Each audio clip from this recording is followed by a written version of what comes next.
ప్రాచీనమైన ఆలయాలు ఆధ్యాత్మిక మార్గాన్ని వికసింపచేస్తాయి. భక్తి భావాలను వెదజల్లుతూ ప్రతి మనసును ప్రకాశింపచేస్తాయి. ఆయా ప్రాంతాలను ప్రభావితం చేస్తాయి. 12 జ్యోతిర్లింగాలు, 18 శక్తిపీఠాలు విరాజిల్లుతున్న ఈ నేలపైనే 108 దివ్యదేశాలు విలసిల్లుతున్నాయి. అలాంటి దివ్యదేశాల్లో ఒకటిగా తమిళనాడులోని కాంచీపురం అలరారుతోంది. వైకుంఠవాసుడైన ఆ శ్రీమన్నారాయణుడు వరదరాజ పెరుమాళుగా ఆవిర్భవించిన ఇక్కడి మహిమాన్విత సన్నిధానం ఈ వారం దివ్యక్షేత్రం.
తమిళనాడు ఆధ్యాత్మిక నగరంగా, ఆలయాల వనంగా తన ప్రత్యేకతను చాటుతూ ఉంటుంది. ప్రాచీన కాలం నుంచి వస్తున్న సంస్కృతి సాంప్రదాయాలు ఆధ్యాత్మికతతో కలిసిపోయి కనిపిస్తాయి. చేర, చోళ, పాండ్య, విజయనగర రాజుల పాలనా కాలంలో ఈ ప్రాంతం తన వైభవాన్ని పెంచుకుంటూ వెళ్ళింది. చారిత్రక నిర్మాణాలతో సమానంగా ఇక్కడి ఆలయాలు తమ ఘనతను చాటుతూ ఉంటాయి. తమిళనాడులోని ఆధ్యాత్మిక కీర్తి కిరీటంతో అలంకరించిన ప్రాంతంగా కాంచీపురం కనిపిస్తుంది. ఇది విష్ణు కంచిక, శివకంచిక రెండు వైపులా నుంచి భక్తిభావ పరిమళాలను వెదజల్లుతూ ఉంటుంది. శ్రీ వరదరాజ పెరుమాళ్ ఆలయం, ఏకాంబరేశ్వర ఆలయం కాంచీపురానికి 2 కళ్లుగా కనిపిస్తే, కామాక్షి అమ్మవారి ఆలయం నుదుటన తిలకంగా భాసిల్లుతూ ఉంటుంది. శ్రీ మహావిష్ణువు వైపు నుంచి చూస్తే ఇది 108 దివ్యదేశాల్లో ఒకటి. పరమశివుడి వైపు నుంచి చూస్తే ఇది పంచభూత క్షేత్రాల్లో ఒకటి. కామాక్షి అమ్మవారి వైపు నుంచి చూస్తే ఇది 18 శక్తిపీఠాల్లో ఒకటిగా అలరారుతూ ఉంటుంది. ఇలా వైష్ణవ, శైవ, శక్తి క్షేత్రాలతో ఈ ప్రాంతం ఆధ్యాత్మిక సామ్రాజ్యంగా అలరారుతోంది. అనేక విశేషాలతో కూడిన విశిష్టమైన క్షేత్రంగా వెలుగొందుతోంది.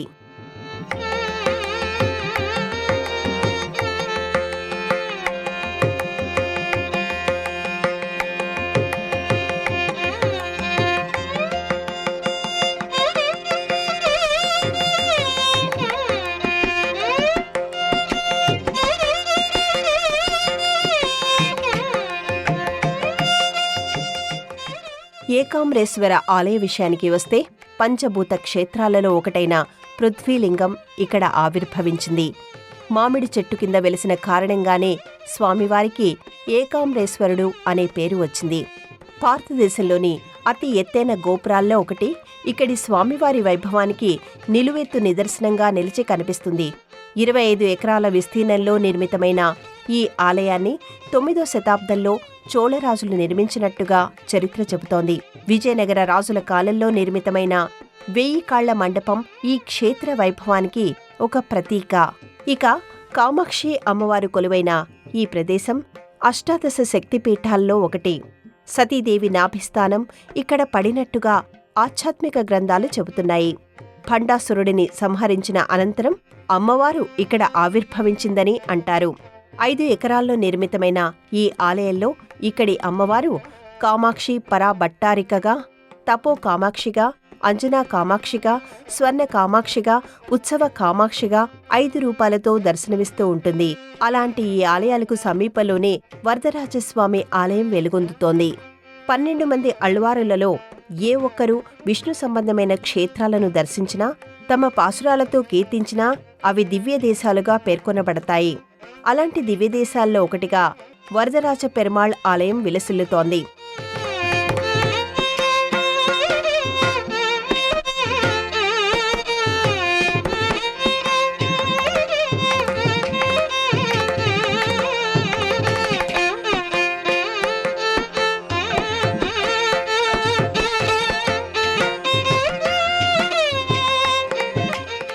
పొడవైన ప్రాకారాలు, ప్రాకార మంటపాలు, 4 వైపులా 4 గోపురాలు, పవిత్ర జలాలతో కూడిన తీర్థాలు వరదరాజ పెరుమాళ్ వైభవాన్ని అడుగడుగునా పరిచయం చేస్తూ ఉంటాయి. అళ్వార్ ప్రాకారం, మడైపల్లి ప్రాకారం, తిరుమలై ప్రాకారం అనే 3 ప్రాకారాలను దాటుకొని ప్రధానమైన ఆలయానికి చేరుకోవలసి ఉంటుంది.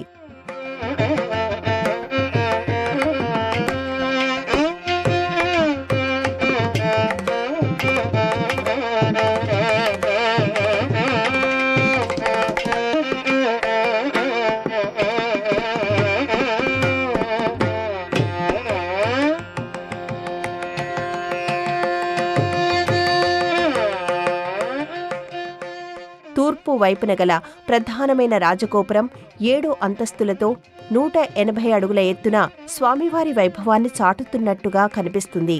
ఇక పశ్చిమ గోపురం 160 అడుగుల ఎత్తు ఉంటుంది. 389 ప్రధానమైన స్తంభాలను కలిగిన నిర్మాణ విశేషం ఇది. ఈ స్తంభాలపై రామాయణ, భారత, భాగవత శిల్పచిత్రాలను ఆవిష్కరించడం మనం చూడొచ్చు.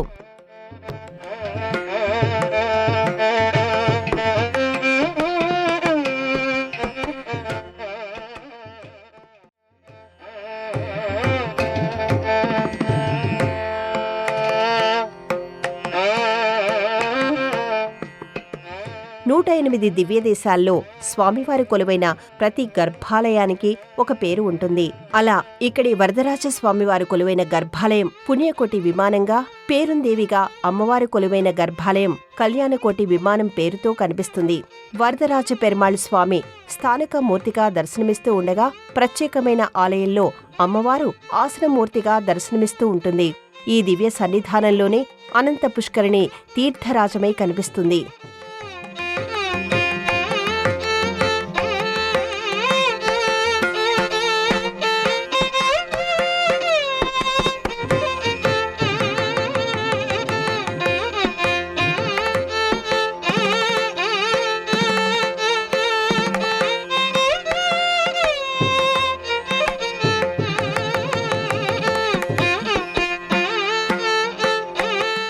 ఇక్కడి వరదరాజస్వామి వారికి అత్తి వరదరాజస్వామి అనే పేరు ఉంది. అత్తి వరదర్ అని కూడా పిలుస్తూ ఉంటారు. అందుకు కారణం ఇక్కడ మనకు పురాణ సంబంధమైన ఒక కథనం వినిపిస్తూ ఉంటుంది. ఒకసారి బ్రహ్మదేవుడు ఈ ప్రదేశంలో అశ్వమేధ యాగం తలపెడతాడు. అయితే ఆ సమయంలో సరస్వతీదేవితో కలహించిన కారణంగా ఆమెకి ఎలాంటి ఆహ్వానం ఉండదు. దాంతో సరస్వతీదేవి తీవ్రమైన అసహనానికి లోనవుతుంది. బ్రహ్మదేవుడి ధోరణి పట్ల సరస్వతీదేవి నిరసన వ్యక్తం చేయడమే కాకుండా ఆ యాగానికి ఆటంకం కలిగించాలని అనుకుంటుంది. వేగవతి నదిగా మారిపోయి ఆ యాగం కొనసాగుతున్న ఆ ప్రదేశాన్ని ముంచెత్తటానికి ప్రయత్నిస్తుంది. అయితే ఆ యాగానికి అధిదేవతగా ఉన్న నారాయణుడు ఆ ప్రవాహాన్ని దారి మళ్లిస్తాడు. యాగం పూర్తయిన తర్వాత బ్రహ్మ సరస్వతుల మధ్య సామరస్యాన్ని కలిగిస్తాడు. బ్రహ్మదేవుడి కోరిక మేరకు ఈ ప్రదేశంలో కొలువై ఉండడానికి శ్రీ మహావిష్ణువు అంగీకరిస్తాడు. అప్పుడు విశ్వకర్మ అత్తి చెట్టు కాండంతో స్వామివారి మూలమూర్తిని తయారు చేయగా సాక్షాత్తు బ్రహ్మదేవుడే ప్రతిష్ఠ చేస్తాడు. అత్తి చెట్టు కాండంతో రూపొందడం వల్లనే స్వామివారు అత్తి వరదరాజస్వామిగా పిలువబడుతూ ఉంటాడు. కృతయుగంలో బ్రహ్మదేవుడు, త్రేతాయుగంలో గజేంద్రుడు, ద్వాపరయుగంలో బృహస్పతి, కలియుగంలో ఆదిశేషుడు అత్తి వరదర్ను ఆరాధించినట్టుగా పురాణాలు చెబుతున్నాయి.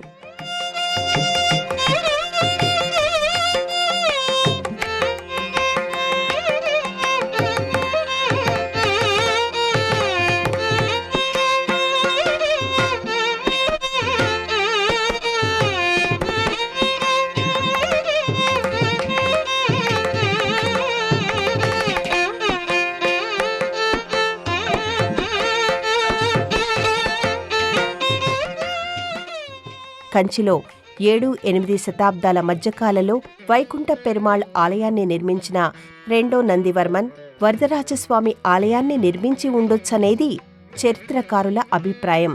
అప్పట్లో నందివర్మన్కి గల అపారమైన విష్ణుభక్తి కూడా ఇందుకు ఒక కారణంగా చెబుతారు. రెండో నందివర్మన్ మహావీరుడు, కత్తి యుద్ధం, విలువిద్యలలో అతనికి సాటి లేరు అని చెప్పుకుంటూ ఉంటారు. ఇక భుజబలంలోనూ ఆయనకి ఎదురులేదు. అందువల్ల ఆయనకు పల్లవ మల్ల అనే బిరుదు కూడా ఉంది.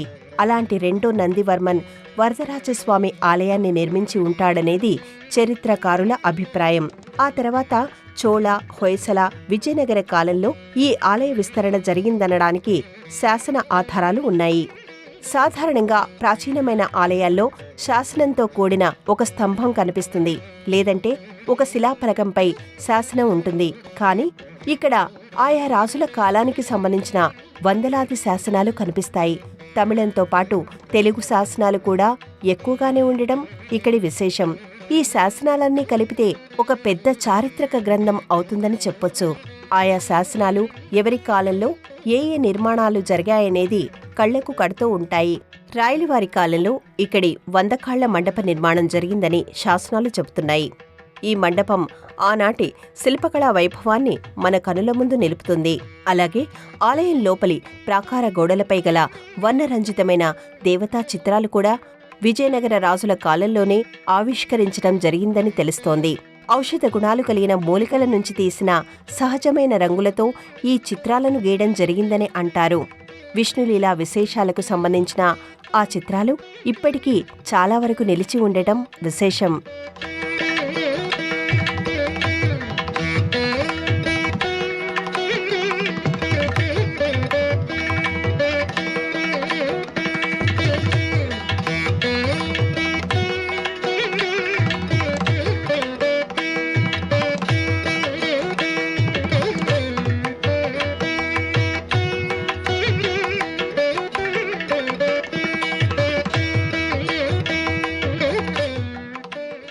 బ్రహ్మ, అనంత, శేష, వరాహ, పద్మతీర్థాలతో కూడిన ఈ దివ్యదేశం శ్రీ మహావిష్ణువు ఆవిర్భవించిన అతి పెద్దదైన ఆలయాల్లో ఒకటిగా కనిపిస్తుంది. అయితే ఇప్పుడు మనకి కనిపించే ఈ ఆలయంలో ఉన్నది స్థానిక మూర్తిగా ఉన్న వరదరాజ పెరుమాళ్. ఒకప్పుడు ఈ గర్భాలయంలో ఉన్న అత్తి వరదరాజర్ మూర్తి ఇప్పుడు ఇక్కడ అనంత పుష్కరిణి అడుగు భాగంలో భద్రపరచబడి ఉంటుంది. అందుకు ఒక బలమైన కారణం లేకపోలేదు. 16వ శతాబ్దంలో ప్రాచీనమైన వైభవంతో కూడిన ఆలయాలపై మతపరమైన దాడులు జరుగుతూ వెళ్లాయి. అలాంటి పరిస్థితుల్లో మూలమూర్తులను, ఉత్సవమూర్తులను కాపాడుకోవాల్సిన బాధ్యత అర్చకులపై పడింది. ఉత్సవమూర్తులను దాచి ఉంచడం, తరలించడం సులువే, కాని భారీగా ఉండే మూలమూర్తులను మతేతరుల కంటపడకుండా తరలించడం సాధ్యం కాదు. అందువల్ల ఇక్కడి అర్చకులు ఇక్కడి స్వామివారి మూర్తిని ఒక వెండి పెట్టెలో ఉంచి అనంత పుష్కరిణిలో నీటి అడుగు భాగంలో దాచారు. ఆ రోజుల్లో ఉన్న పరిస్థితుల కారణంగా అర్చకులు ఈ రహస్యాన్ని తమ కుటుంబ సభ్యులకు కూడా చెప్పలేదు.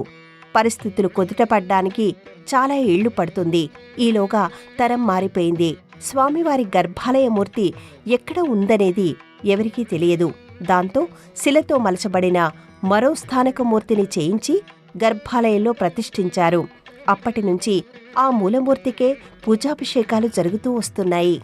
అయితే 17వ శతాబ్దంలో అనంత పుష్కరిణిలోని నీరు అడుగంటటంతో అత్తి వరదర్ విగ్రహం బయటపడుతుంది. అలా మతపరమైన దాడుల కారణంగా రహస్యంగా దాచపడిన స్వామివారి మూర్తి 40 ఏళ్ల తర్వాత వెలుగు చూస్తుంది. అందువల్ల ఏ రోజునైతే ఈ మూర్తి తిరిగి వెలుగు చూసిందో అదే రోజున ప్రతి 40 ఏళ్లకు ఒకసారి వెలికితీసి 48 రోజుల పాటు అత్తి వరదర ఉత్సవాలు నిర్వహించడం ఒక సాంప్రదాయంగా మారింది. అనంత పుష్కరిణిలో నుంచి స్వామివారి మూర్తిని బయటికి తీసి ఇక్కడి వసంత మండపంలో ఉంచుతారు.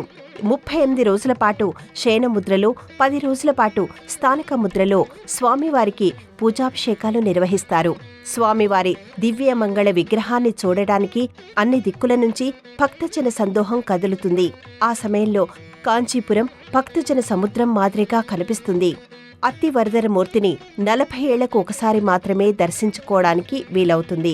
జీవితంలో 1-2 సార్లు మాత్రమే స్వామివారి దర్శన భాగ్యం లభించే అవకాశం ఉంటుంది.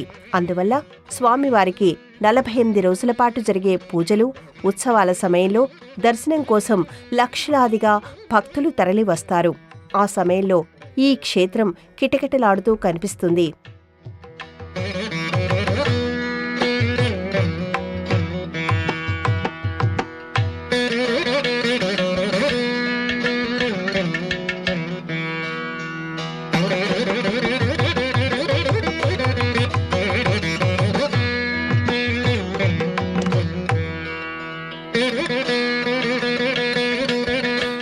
అత్తివరదర్ మూర్తి 9 నుంచి 12 అడుగుల వరకు ఉంటుంది.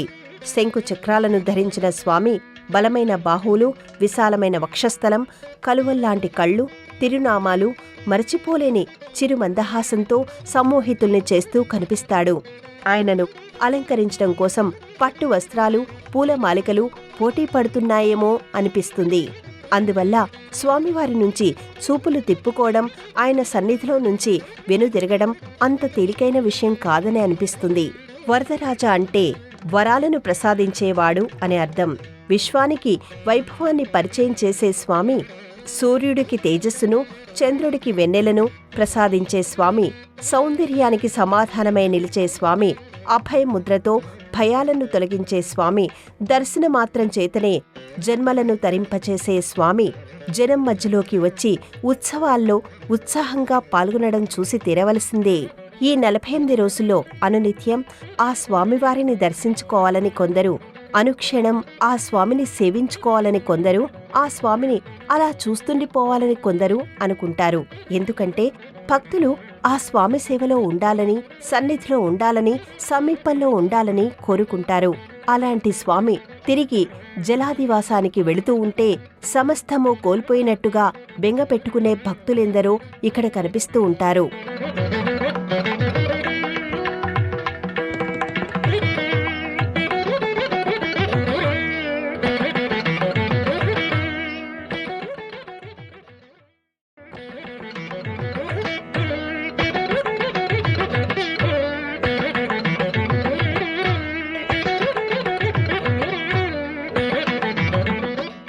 వరదరాజ పెరుమాళ్ సేవలో ఎంతో మంది భక్తులు తరించారు. అచ్యుత దేవరాయలు కాంచీపురంలోని ఏకాంబరేశ్వర స్వామివారి ఆలయానికి, వరదరాజ పెరుమాళ్ ఆలయానికి సమానంగా భూములను ఇచ్చినట్టుగా శాసనాలు ఉన్నాయి. వ్యాసరాయలు వారు స్వామివారికి ఒక గ్రామాన్ని, శేషవాహనాన్ని సమర్పించినట్టుగా ఆధారాలు ఉన్నాయి. ఆంగ్లేయ అధికారి అయిన రాబర్ట్ క్లైవ్ సైతం స్వామివారి గరుడ సేవ చూసి మంత్రముగ్ధుడయ్యాడట. ఆ తర్వాత కాలంలో స్వామివారికి ఆయన సమర్పించిన ఆభరణాన్ని ఉత్సవాల సమయంలో అలంకరిస్తూ ఉంటారు.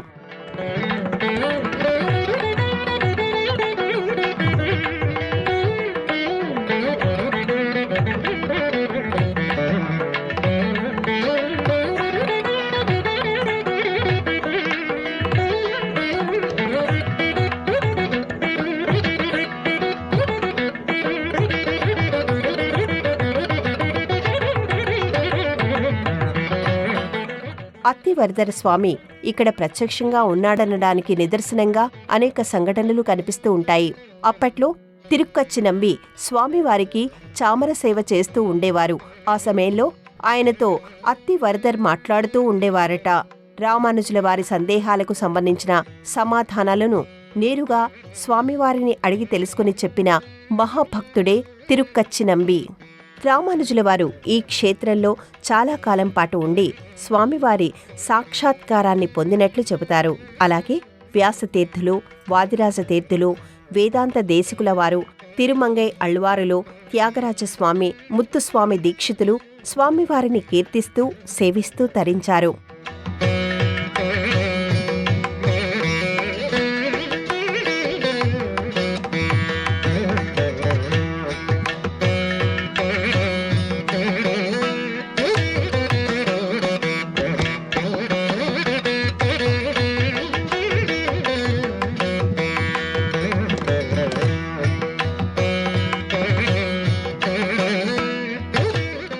వైష్ణవ సంబంధమైన అన్ని పర్వదినాల్లోనూ ఇక్కడ ప్రత్యేకమైన పూజలను, సేవలను నిర్వహిస్తూ ఉంటారు. మే, జూన్ మాసాల్లో బ్రహ్మోత్సవం అంగరంగ వైభవంగా జరుగుతుంది. ఆ సమయంలో దేశంలోని పలు ప్రాంతాల నుంచి భక్తులు పెద్ద సంఖ్యలో తరలివస్తుంటారు.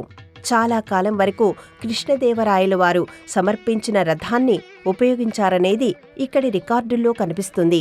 కంచి గరుడ సేవ అనే మాట వినకుండా ఎవరూ ఉండరు. అంతగా కంచిలో జరిగే గరుడ సేవ ప్రసిద్ధి చెందింది. వైష్ణవ సంబంధమైన ప్రాచీనమైన క్షేత్రాలలో స్వామివారికి గజ, అశ్వ, శేష, హనుమ, గరుడ తదితర వాహనాలపై గ్రామోత్సవం జరుగుతుంది. ఈ క్రమంలో రథోత్సవం మరింత వైభవంగా కొనసాగుతూ ఉంటుంది. అయితే ఈ క్షేత్రంలో గరుడ సేవ మరింత విశిష్టతను సంతరించుకొని కనిపిస్తుంది. భారీ గరుడ వాహనం, ఆ వాహనాన్ని అధిరోహించిన వరదరాజర్ దర్శనం సమస్త శుభాలను కలిగిస్తుందని విశ్వసిస్తూ ఉంటారు. ఇక కంచి అనగానే అందరికీ గుర్తుకు వచ్చేది బంగారు బల్లి, వెండి బల్లి. ఈ బల్లుల వెనుక కూడా పురాణ సంబంధమైన కథనం వినిపిస్తూ ఉంటుంది. స్వామివారి ఆలయంలోని ఈ బల్లులను స్పర్శించటం వల్ల బల్లిపాటు దోషాలు తొలగిపోతాయని విశ్వసిస్తూ ఉంటారు. ఇలా ఎన్నో విశేషాలకు, మరెన్నో మహిమలకు నిలయమైన ఆలయం ఇది.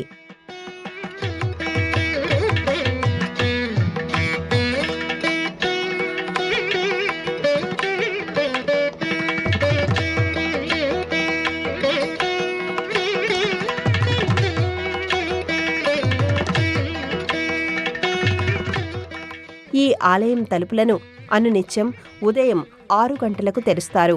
అభిషేకం, అలంకారం, ఆరతి, నైవేద్యం, నిత్య కైంకర్యాలు యథావిధిగా జరుగుతూ వెళుతాయి. మధ్యాహ్నం 12:30 ఆలయం తలుపులను మూసేస్తారు. తిరిగి 3:30 నుంచి రాత్రి 8:30 వరకు దర్శనానికి అనుమతి ఉంటుంది.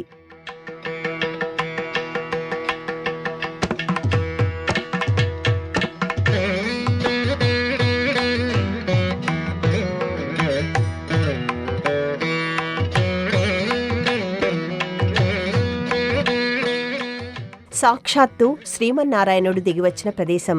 సృష్టికర్త అయిన బ్రహ్మదేవుడు నారాయణుడి అనుమతితో ఆ స్వామిమూర్తిని ప్రతిష్ఠించిన దివ్యస్థలం. విశ్వకర్మయే స్వామివారి మూర్తిని మలచిన వైనం. ఇంద్రాది దేవతలు, ఋషిగణాలు సేవించిన పుణ్యస్థలం. అళ్వారులు, వాగ్గేయకారులు కీర్తించిన మహిమాన్వితమైన ధామం. అలాంటి వరదరాజస్వామి వారికి ప్రతి మనసు నీరాజనం పడుతుంది. ఆరాధనతో నిండిన ప్రతి హృదయానికి ఆ స్వామి అపారమైన అనుగ్రహం దక్కుతుంది.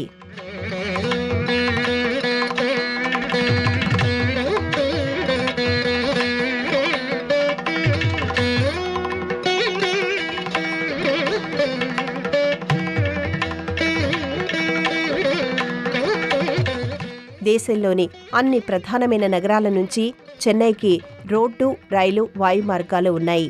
చెన్నై నుంచి 70 కిలోమీటర్ల దూరంలో ఉన్న కాంచీపురానికి స్థానిక వాహనాలు అందుబాటులో ఉంటాయి.